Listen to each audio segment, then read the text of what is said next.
Bom, pessoal, dentro da nossa perspectiva de abordagem, houve sempre a necessidade de se discutir como os estudos de caso poderiam ser incorporados à estrutura dos temas, né, que vocês estão abordando e também como um fator de enriquecimento para o projeto de cada um. Então nós, de certa forma, orientamos para que os trabalhos fossem realizados de modo a gente compreender sempre nesses estudos de caso alguns elementos que fossem contributivos para o projeto de vocês. Então nós acabamos indicando o livro do Francis Ching, o Arquitetura, Forma, Espaço e Ordem, e o Imagem da Cidade, do Kevin Lynch, como estruturadores das análises que vocês vão fazer dentro dos trabalhos de vocês, sendo o primeiro, o Francis Ching, direcionado para os projetos de arquitetura, e os do Kevin Lynch, o trabalho do Kevin Lynch, direcionado aos trabalhos de urbanismo. Lembrando que na Biblioteca a gente ainda pode ter auxílio desses outros dois livros, né, dos autores Simon Wynne e da Lohane Farley, que são o Análise da Arquitetura e Fundamentos da Arquitetura. Esses dois livros também, lá na Biblioteca vão contribuir bastante com vocês dentro dessa perspectiva de análise que nós iremos realizar nos trabalhos a partir dos estudos de caso. Então, para que a gente possa ter uma estrutura um pouco mais palpável dentro desse aspecto, eu estou elaborando esse vídeo a vocês para que nós possamos, a partir de alguns exemplos de estudo de caso, discutir as estratégias de análise. Então, vou apresentar um exemplo que é funcional e um exemplo plástico dentro dessa proposta de análise, né?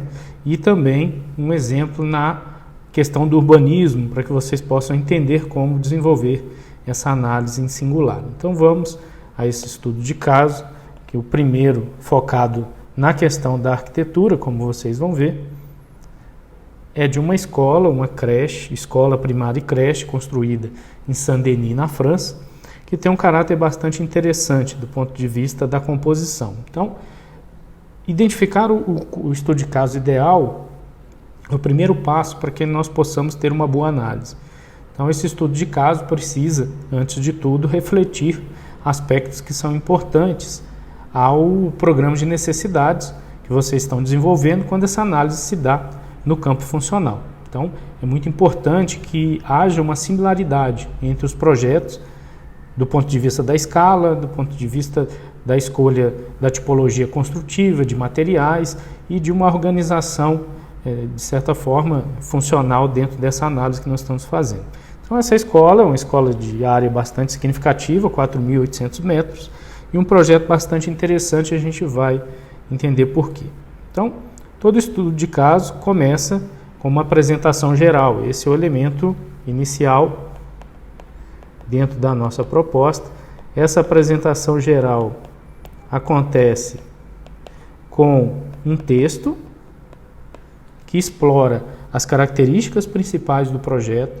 Então, descreve onde o projeto fica, quem elaborou, quais foram as premissas consideradas, e aí dentro dessa estrutura toda, permitir que o leitor entenda como que essa obra, de certa forma, se caracteriza como estudo de caso a partir do tema que vocês estudaram. Então, é basicamente ali recolher as informações principais, adotar as informações que foram encontradas no texto de base, lá nas revistas de arquitetura que vocês pesquisaram, nos sites, nos livros, e isso trazer para o entendimento geral do autor. Então, essa apresentação geral, ela ocorre, como eu falei com vocês, em texto, onde que esse texto reproduz as principais informações e com imagens gerais da obra, como essa aqui, por exemplo, que tem uma vista em perspectiva do projeto, permitindo que a gente pudesse ter um entendimento de como essa obra está inserida ali no seu contexto urbano. E aí essa ilustração com pessoas e tudo que foi usado nos ajuda a contextualizar em escala e dar uma vivacidade. Então, algumas imagens pode conter pessoas, outras não, isso não é importante. O importante é que, no caso, a gente tem uma imagem que contextualize a obra, que se fosse como aquela imagem 3x4 que a gente usa no documento, que é justamente para a gente poder identificar a pessoa. Então, uma imagem que permita a identificação da obra. Tendo feito isso, a gente precisa trabalhar uma ideia de localização. Uma localização macro, no qual a gente consegue entender em que contexto que essa imagem foi inserida, e uma contextualização mais aplicada. Essa contextualização macro não necessariamente precisa ter essa escala de representação. Isso aqui é facultativo, porque dentro de uma composição de apresentação se mostrou pertinente que isso fosse incluso no trabalho. Mas as demais imagens são bastante interessantes. Primeiro, para a gente poder entender aonde que a localização desse projeto, nesse contexto, né, de país, que é na França, foi inserido, e uma localização mais aplicada, que a gente possa delimitar a região, a cidade ou local onde a obra está inserida. Nesse caso, a gente tem aqui o Centro Histórico de Paris e tem Saint-Denis, que funciona como se fosse uma cidade de região metropolitana, né? A divisão administrativa lá das cidades é um pouco diferente na França, então Saint-Denis é uma comuna, um local que é dependente de Paris como cidade, então não é necessariamente tão autônomo como a gente teria uma cidade como Betim em relação a Belo Horizonte, por exemplo. Então, a gente consegue localizar num contexto macro e sempre direcionando para o contexto específico. Então, essa localização inicial em termos de país, em termos de região, e depois uma localização em termos de cidade, que nos permita aqui compreender em que cenário que a obra que nós estamos consultando está inserida. Nesse caso, o grupo escolar está inserido numa região, como a gente observa, nas proximidades do núcleo histórico de Saint-Denis, que é essa região aqui, e de um marco urbano que é o Stade de France, que é o principal estádio da região de Paris. Então, o grupo escolar está dentro dessa confluência de proximidade. Então, é importante para a gente conseguir contextualizar, e aí aqui algumas imagens que dão caráter de ilustração àquilo que nós queremos observar. Então, essa apresentação inicial ela é um elemento importante porque, de certa forma, nos ajuda a compreender bem esse cenário de inserção da obra num aspecto de estrutura urbana ou rural. Aí vai depender muito de cada um. Passado nisso, a gente começa a fazer uma análise que aí é um pouco mais aplicada ao tipo de projeto, né? Nós observamos aqui por uma imagem de satélite que o local onde a escola foi construída antes tinha uma ocupação, havia uma fábrica ali naquele local e nas proximidades a gente vê uma ferrovia que corta a região e uma autoestrada que também está passando nas proximidades. Então, nos dá ali um entendimento, uma leitura de lugar que mostra, de certa forma, essa relação com as fábricas, essa relação fabril das proximidades que indica que a escola, de certa forma, atende uma população que trabalha nessas fábricas e outros equipamentos aí de trabalho que existem na região. Então, nos favorece a entender isso. Isso, até aqui, a apresentação geral, contextualiza a obra. A partir dessa contextualização, a gente caminha para o entendimento do projeto a partir dos seus aspectos funcionais. Em primeiro lugar, a gente vê aqui alguns diagramas que nos ajudam a entender como que o arquiteto concebeu esse projeto. Então, dentro da proposta de execução, foi elencado um programa de necessidades a ser atendido e nesse raciocínio de elaboração do projeto, o arquiteto começa reunindo por proximidade os espaços que têm alguma relação afim, alguma demanda afim. E a partir desse agrupamento é necessário entender a proporção, a repetição desses espaços. Então, alguns têm repetição singular, outros têm repetição de uma, duas ou três vezes de acordo com as características daquele espaço. E outros desses espaços são compartilhados. Então, essa relação inicial de organização espacial começa a definir ali uma estrutura de caminhos, uma estrutura de circulação que precisa ser organizado já numa relação mais lógica. Então, o arquiteto passa para essa outra forma de organização, aonde que ele começa a definir, de acordo com essas afinidades, a posição de cada espaço. alguns deles articulando os demais, como esse hall, que é um elemento vital na composição do projeto, porque ele está justamente posicionado num local de articulação. Então começa a esboçar aí uma ideia de transição de fluxos, então essa relação de fluxograma começa a ser explorada a partir desse diagrama. E aí, como existe a necessidade de repetição de algumas unidades, essa repetição é reorganizada e aí aproximada também nessa disposição radial que foi proposta para o projeto. Isso vai então evoluir para uma coisa mais próxima daquilo que vai ser pensado para a implantação. Essa evolução já começa a definir o formato de cada um dos ambientes e essa estruturação de comunicação e funcionalidade existente.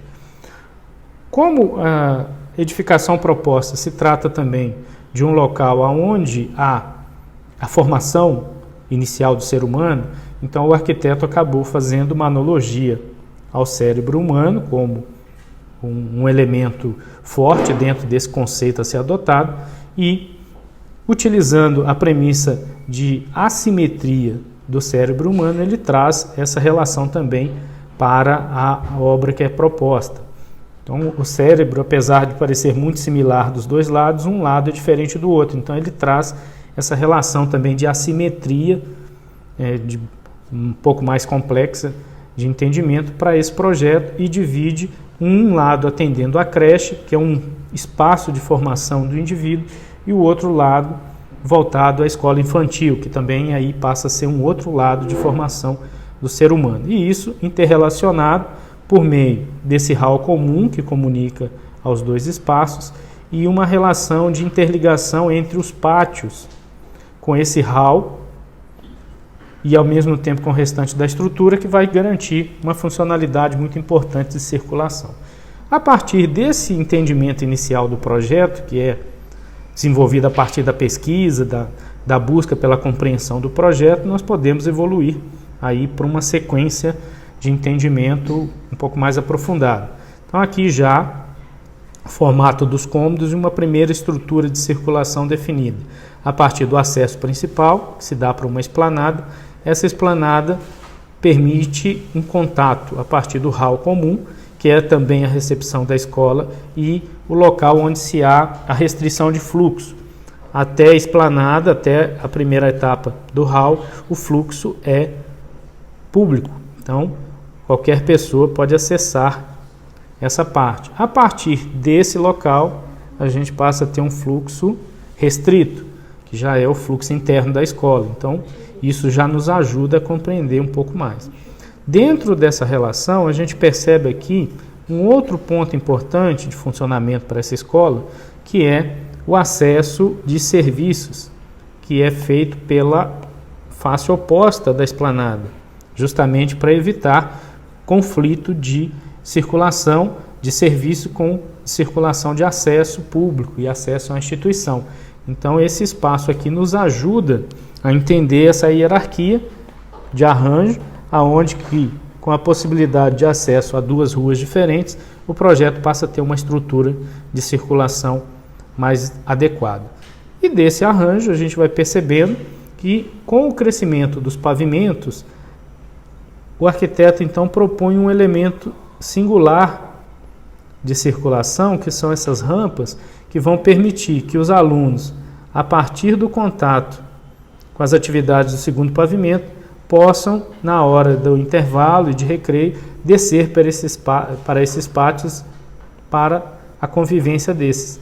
Então, a rampa se transforma num elemento de circulação vertical bastante importante também para a estruturação funcional desse projeto.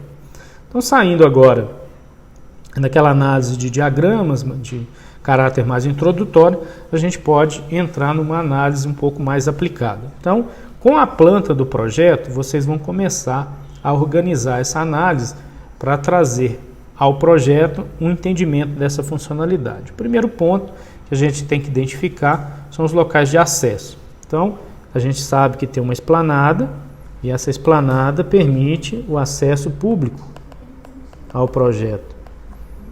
Esse acesso público É o primeiro ponto que a gente vai identificar dentro desse processo de avaliação que nós estamos fazendo.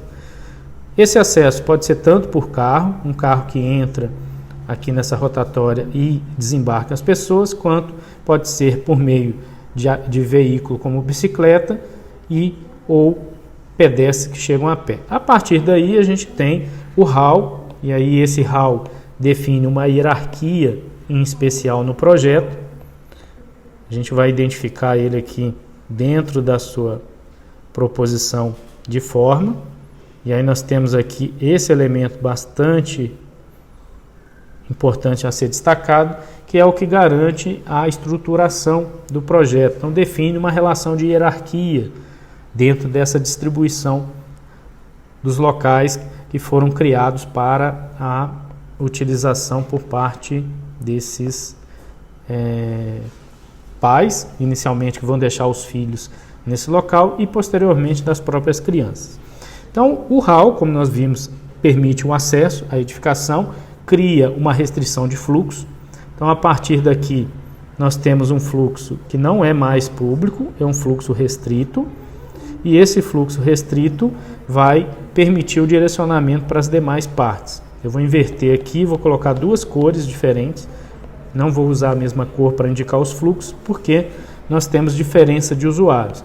Então, nesse eixo de circulação, a gente vai ter as crianças que são acomodadas na creche. E nesse outro fluxo de circulação, as crianças da escola infantil. Então, a gente já percebe que esse hall também organiza a distribuição dos fluxos, com as crianças de uma certa idade sendo direcionadas num sentido e nas crianças de outra idade direcionadas para outro. A partir dessa lógica inicial de circulação, a gente começa a avançar com a setorização do projeto. O primeiro ponto que nós vamos perceber são a existência de alguns cômodos de formato singular, aliás, de formato circular dentro da estrutura desse projeto, que demonstra ali a existência de finalidades em especial. Então aqui nós temos as salas de cuidado com as crianças da creche. E essas salas, todas elas têm formato circular por um princípio que aí a gente, ao estudar o projeto, consegue identificar.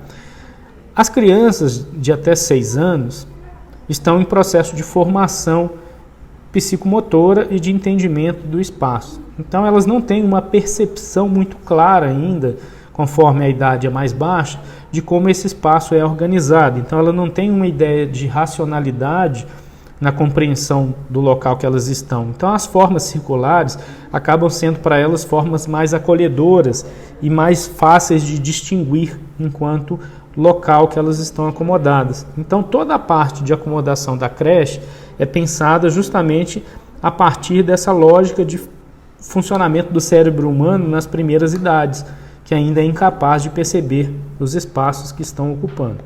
Já no caso das crianças com idade mais avançada, nós vamos perceber que os espaços da escola infantil se tornam locais já racionais, conforme a gente costuma encontrar numa escola. As salas já têm formato retangular e já tem um desenho de layout já mais regular, que nos demonstra um princípio de finalidade e funcionalidade diferente com relação àquele que nós vamos encontrar no primeiro momento. Então aqui a gente consegue, dentro da lógica de setorização, entender aonde está a creche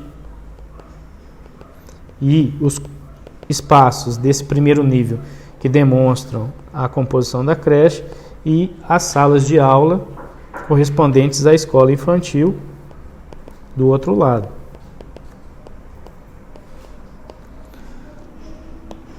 Aqui a gente começa a organizar uma legenda.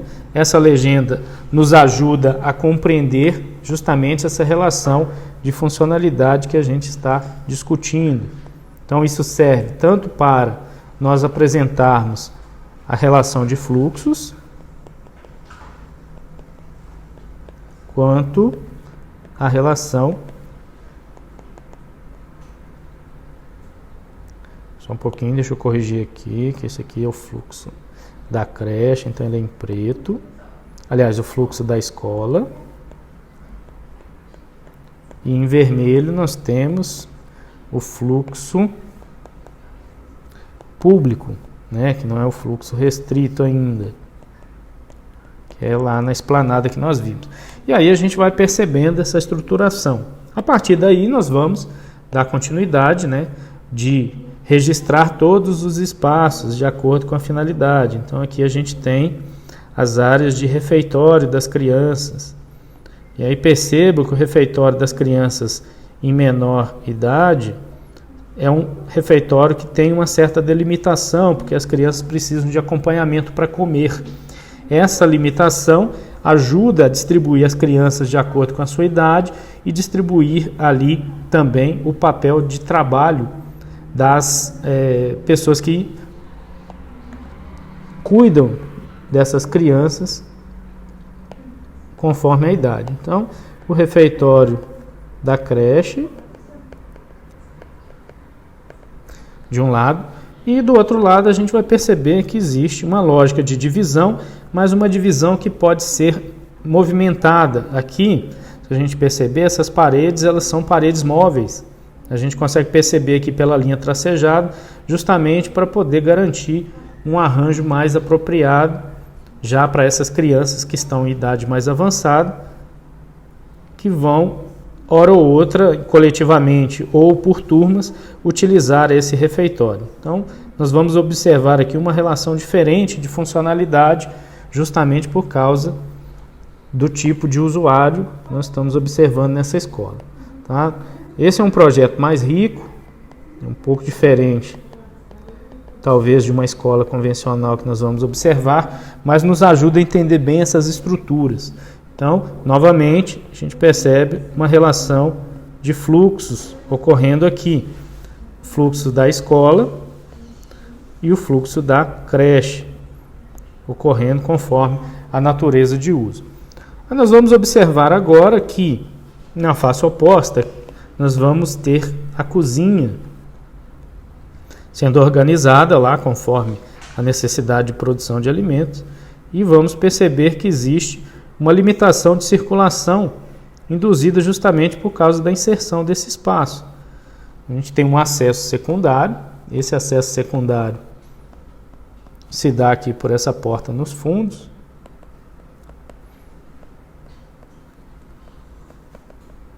e esse fluxo vai se dar aqui. A gente percebe uma porta de acesso para funcionários, um vestiário, esse vestiário conduzindo o fluxo para a área de preparo dos alimentos e uma abertura aqui para os serviços de entrega de alimentos. A gente vai perceber aqui que no das crianças, deixa eu apagar aqui, no das crianças não há restrição com bancadas e locais de servir. Há uma porta, uma passagem, porque a refeição da criança já vai preparada e entregue já para os cuidadores. No caso das crianças da escola infantil, já há aquelas bancadas de serviço, e aí a gente consegue perceber a possibilidade das crianças, vou mudar aqui a cor do fluxo, que está equivocado, não é preto, não é verde, o fluxo aqui está em preto, como nós estamos representando. As crianças circulam, servem o seu alimento e saem, ou ao contrário, na verdade, né? Na verdade, elas vêm por aqui, servem o alimento nas bancadas e a partir daqui elas voltam para o refeitório. Então essa organização funcional também, esse layout flexível do refeitório ajuda até a compreender como que pode servir essas crianças que estão ali se alimentando. Existe também uma passagem para o pátio, nesse caso, para quando a criança já devolve as coisas que eles utilizaram para se alimentar e podem ir para o pátio de recreação para se divertirem. E aí nós vamos perceber a existência de outros espaços funcionais, conforme a gente vai estudando. Então aqui, junto à área de estrutura de atendimento da criança, a gente vai perceber aqui os espaços administrativos da escola, que estão relacionados com o pátio, com uma restrição de fluxo aqui também. Então, até aqui a gente pode ter um fluxo público, né? Porque um pai, uma pessoa que vem de fora, que vai consultar qualquer coisa na área de administração da escola, pode acessar esse local, por isso associação dele ao espaço ali do hall comum. E aí a gente vai perceber desse outro lado também algumas secretarias que vão dar apoio a essa funcionalidade também, com a possibilidade de acesso público até aqui. Então entendemos, em linhas gerais, os espaços do térreo, e aí nós vamos precisar identificar os espaços de circulação vertical, que vão, de certa forma, indicar uma nova relação de fluxo para nós compreendermos. Então, as crianças vão, a partir desse espaço, circular para o segundo pavimento, tanto pelas escadas ou por um elevador auxiliar. E aí, a partir do segundo piso, a gente vai perceber uma nova relação de fluxo surgindo. Então aqui o diagrama já vem ilustrado, a gente consegue perceber justamente essas relações possíveis de fluxo com a utilização do espaço destinado à creche, que se repete, aí crianças aqui pelo tipo de mobiliário que já tem um maior grau de autonomia. No primeiro piso, lá no térreo, fica as crianças com maior grau de dependência. E aqui em cima, as crianças com maior grau de autonomia. Então a gente percebe o local onde as crianças vão dormir, que existe na escola, os locais onde elas vão aprender, conviver umas com as outras, os locais de brincadeira e assim por diante. Quando a gente vai para o outro lado aqui da escola, a gente vai perceber essa estrutura de ensino mais formalizado, já com bancadas e cadeiras para as crianças poderem fazer ali suas pesquisas, seus estudos de aprendizado inicial. Já do lado de cá a gente percebe uma coisa mais colaborativa, o layout desse outro lado é um layout mais flexível e jamais pensado em atividades em grupo, diferente do outro aqui do lado, que é um layout já estruturado para aprendizado.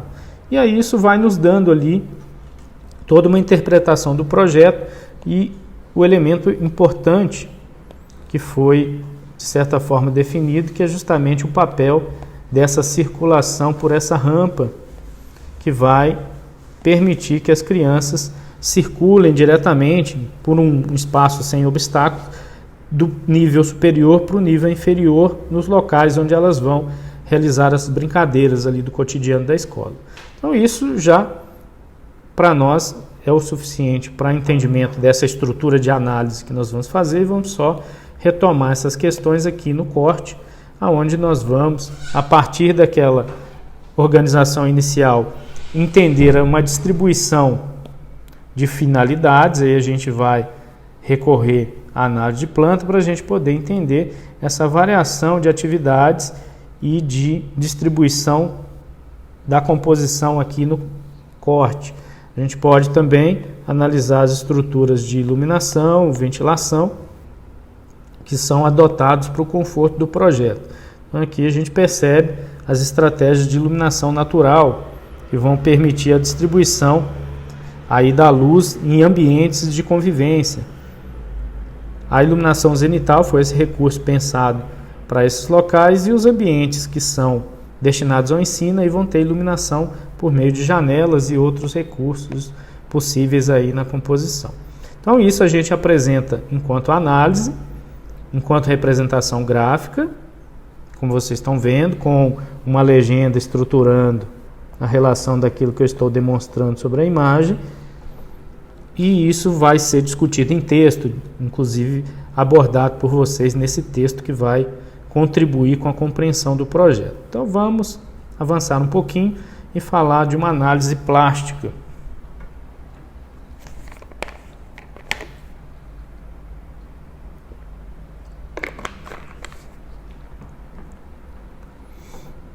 Essa análise plástica que nós vamos realizar, ela vai, de certa forma, ser baseada nos princípios de análise que o Xing propõe. Então, ao analisar a composição da forma do projeto, a gente já começa, a partir daí, ter uma compreensão sobre as soluções adotadas. Nós vamos perceber que existe uma estrutura formal, regular, no qual o projeto é inserido. Então, a partir da composição do terreno escolhido, essa estruturação regular. É um polígono com uma face voltada para a rua da esplanada um pouco mais largo que da rua de circulação de serviços que há na face oposta. Então, esse polígono de faces diferentes é o elemento regular no qual o projeto foi inserido. Porém, a partir do momento que essa estrutura predefine uma forma regular, isso não é repetido na composição do projeto. A gente vai verificar que as formas adotadas são formas de caráter orgânico. Então não segue essa mesma estrutura regular do local de inserção. Então o terreno não induz necessariamente a obrigação de uma forma regular. Ao contrário, nós temos uma forma orgânica que é determinada aí justamente pelos recursos compositivos que o arquiteto vai utilizar.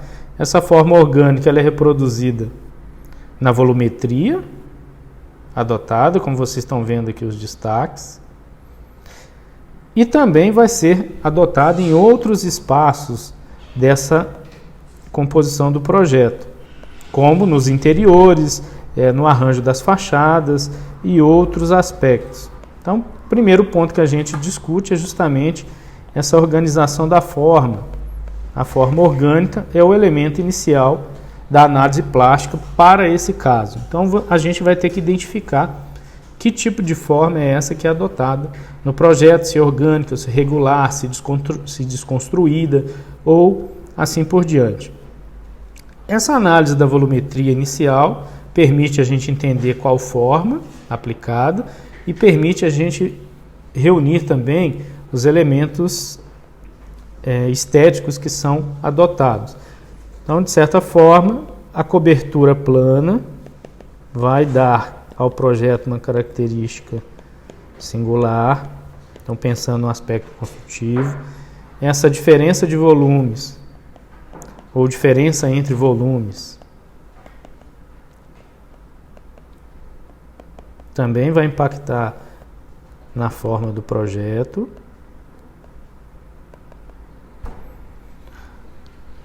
Os arranjos que determinam variação de cor, por exemplo, como o jardim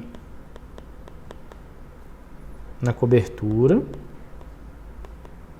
essa cobertura verde, que dá ao projeto também caráter de funcionalidade, e um arranjo de formas aglomeradas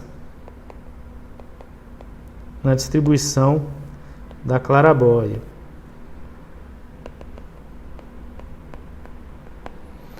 Então são elementos estéticos que a gente vai observar. E novamente as formas orgânicas, adotadas nos canteiros, nos pátios e outros elementos que estão possíveis aí. Então vamos avançar para outras imagens para a gente continuar com essa análise. Aqui a gente vê claramente a questão das formas orgânicas que estavam presentes lá naquela outra análise que nós estamos fazendo. Então, essas formas orgânicas estão praticamente em todo o projeto. Porém, nós podemos aqui fazer uma evolução, isso, depois a gente vem para cá. A gente pode fazer uma evolução nessa análise para a gente entender alguns elementos visuais que foram adotados. Então, nós temos uma lógica determinada pelo tipo de material utilizado na fachada, que determina um arranjo com uma textura visual que é justamente perceptível a partir do ponto de observação que foi tirada essa foto. Uma textura que inclusive indica uma variação cromática dentro da composição dessas fachadas. Essa textura é acompanhada também de algumas soluções que vão repercutir nessa análise de cheios e vazios que nós podemos realizar a partir dessa observação aqui. Então, os elementos que estão, de certa forma, interrompendo a forma contínua das paredes vão determinar a existência desses vazios na composição. Então, a gente conseguiu aí já encontrar uma série desses elementos. A gente pode falar também em luz e sombra, e aí a gente vai poder observar já nessa imagem justamente essa diferença, a área em que a iluminação ressalta o detalhe das paredes, e a área que a penumbra demarca volumes. Então essa relação de luz e sombra bastante presente dentro dessa composição. O mesmo aqui com relação à textura, que foi ressaltada justamente por essa condição visual que a gente consegue observar. Tá? Outro princípio que nós podemos discutir a partir do que o Francis Shin propõe é que a partir da forma regular, da forma original, na verdade, proposta pelo volume da edificação, algumas partes acabam funcionando como subtrações à forma original. Então, se a gente conseguisse, por exemplo, preencher todos os espaços que foram recortados para realização de aberturas ou para outras soluções, a gente teria uma forma que acompanharia as paredes e que teria continuidade. Essa descontinuidade gerada com as aberturas nos dá aqui uma noção de subtração da forma,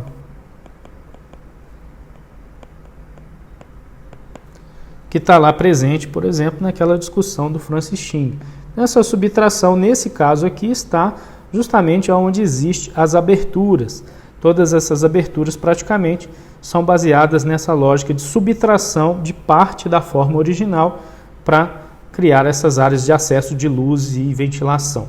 Por outro lado, além da relação de subtração que nós temos, nós podemos chamar toda essa parte da marquise aqui como uma adição à forma original. Porque esse elemento não corresponde ao alinhamento natural que as paredes foram induzindo a partir da sua composição. Ao contrário, é um elemento que foi acrescentado, que não faz parte do elemento original. Então, há uma adição nesse ponto. Para recapitular, a subtração, toda vez que há um interrompimento da forma original para a distribuição aí das aberturas, e a adição, nesse caso, com a inclusão dessa marquise. A gente poderia também falar em adição à forma primitiva, esse volume superior que nós observamos. Então aqui estamos vendo diversos desses princípios aí do Francis Shin que nos ajuda a compreender essa obra. Uma outra coisa, e só para curiosidade, a solução que os arquitetos entenderam para ressaltar essa condição de textura e criar um efeito de variação na obra foi pintar as faces da madeira de cor diferente. Desse lado que a gente está observando foi pintado de verde, desse outro lado foi pintado de laranja. E isso gera diversas gradações visuais, gradações de cores, que não são simplesmente um aparato estético. Isso aqui foi pensado para que ajudasse no desenvolvimento do senso de localização das crianças. Então, a partir do momento que as cores mudam conforme se desloca, a criança vai empiricamente percebendo a alteração do espaço e construindo uma relação de deslocamento. Então, ela vai entendendo justamente essa posição que ela ocupa no espaço. Então, isso também tem um sentido bastante apropriado dentro da composição. Aqui nessas imagens internas, igualmente, a gente vai ver as relações de luz e sombra, como uma característica bastante marcante aqui. Justamente porque o teto e as formas utilizadas são muito movimentadas. E isso nos ajuda bastante a compreender o espaço e ter uma noção também de senso de direção. A variação das cores, aumentando a luz próximo das janelas e se escurecendo conforme se fica mais distante, isso auxilia muito nessa noção de percepção do espaço. Então, para as crianças é muito importante esse entendimento. Aqui é a mesma coisa, a gente tem as lógicas de subtração também, aonde há abertura para as iluminações artificiais. Então, essa subtração da forma está toda demarcada junto desses elementos visuais aqui. A textura também, que a gente pode perceber tanto por intermédio da solução de acabamento dada na cobertura, quanto na forma aqui dessa proteção que foi construída aqui. O mesmo também com relação ao cheio e vazio, que a gente observa já nesse espaço.